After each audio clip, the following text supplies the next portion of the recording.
মশা নিয়ন্ত্রণে এসছে বিষয়টা এরকম না, হয়তো আপনারা আপনাদের জায়গা থেকে পাবলিক অ্যাওয়ারনেস থেকে আমরা ডেভেলপ করতে পেরেছি এবং মশা যেখান থেকে উৎপত্তি স্তর যে নর্দমা খাল বিল সেগুলো আমি সিটি কর্পোরেশনের পক্ষ থেকে প্রতিনিয়ত এখন পর্যন্ত আমি এটা ফেব্রুয়ারি মার্চ মোটামুটি এপ্রিল পর্যন্ত অনেক মশা ছিল, এটা অস্বীকার করার কোনো উপায় নেই।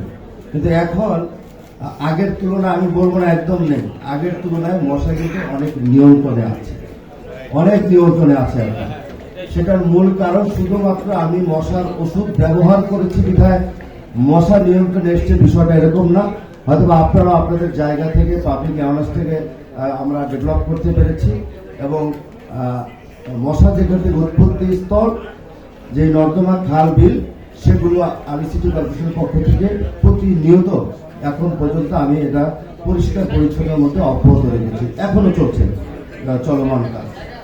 গুলশান লেক সামনে বসা যেত না, বনানী বাড়িধারা দুর্গন্ধে পানি দূষিত হয়ে গেছে, সেখানে বসা যেত না। এটার মূল কারণটা আমরা অনেকেই হয়তো বা জানি না, সাংবাদিক বন্ধুরা এখানে উপস্থিত আছেন, তারা তাদের মতো করে অনেক সময় রিপোর্ট করে গুলশান লেকের পানি দুর্গন্ধের কারণে বসবাস অযোগ্য হয়ে গেছে, বাড়িধারা কালাচাঁদপুরের লেকটি অযোগ্য হয়ে গেছে, সেখানে পয়ঃনিষ্কাশনের ব্যবস্থা নেই, পানি দূষণ হয়ে গেছে।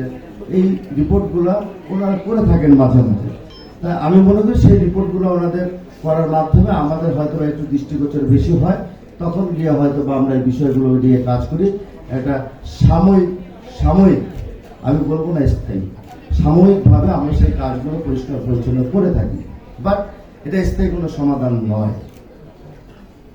স্থায়ী সমাধান নয়। এটা লেকগুলো সম্পূর্ণ রাজুক কর্তৃক নিয়ন্ত্রিত, বাট আমি সিটি কর্পোরেশনের পক্ষ থেকে প্রতিনিয়ত যেহেতু আমার অফিস এখানে জনগণ আমার কাছে বলে, আমি আমার মতো করে পরিষ্কার পরিচ্ছন্ন রাখার চেষ্টা করি। এই কাজগুলো সম্পূর্ণ অন্য একটা ডিপার্টমেন্টের, এটা সিটি কর্পোরেশনের কাজ নয়।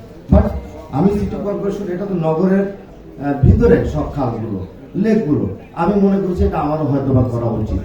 কে করলো কি করলো না সেটার দিকে তাকিয়ে না থেকে আমি আলাদাবার অনেকবার এগুলো পরিষ্কার করেছি। বাট পরিষ্কার করে আপনারা হয়তো বা দেখছেন উপরে পানি দেখা যায়, তো মনে হয় কত যেন গভীর হয়ে যাবে, আসলে বিষয়টা এরকম না। পানি দেখা যায় কিন্তু আপনি 3-4-5 ফিট নিচে গেলে দেখবেন সেখানে স্লাস ভর্তি হয়ে গেছে একদম নিচে। এটার কারণ হলো নগর পরিকল্পনা যারা অতীতে করেছে, একটা অব্যবস্থাপনা, অপরিকল্পিত একটা